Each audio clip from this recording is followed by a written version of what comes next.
Welcome to the Bible Character Podcast. Some stories start in pain, but they don't end there.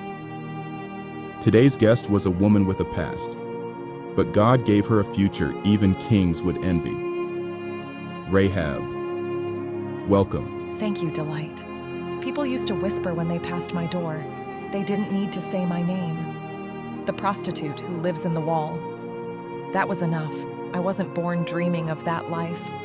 But when you grow up in Jericho, in brokenness, in silence, you take what survival gives you, and survival gave me shame. But then, two men came to my door, not for what most came for.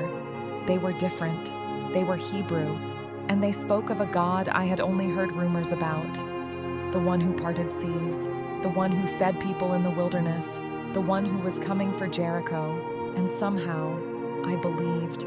I hid them, lied for them, and I tied a red cord outside my window, a symbol of surrender, of hope, of faith.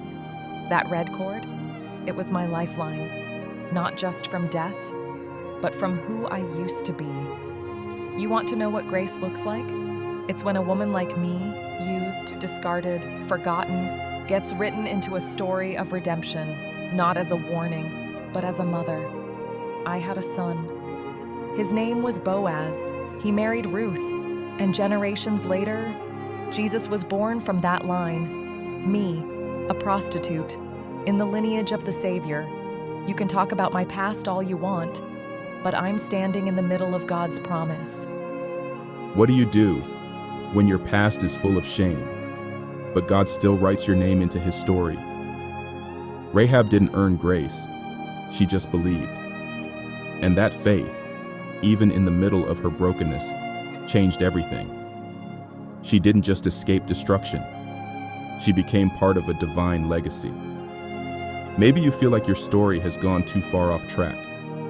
But Rahab's life reminds us, God doesn't wait for you to be perfect. He moves when you believe. So here's the question. What part of her story hit home for you? Tell us in the comments. And if you know someone who thinks they're too far gone, share this with them. Let them see what God can do.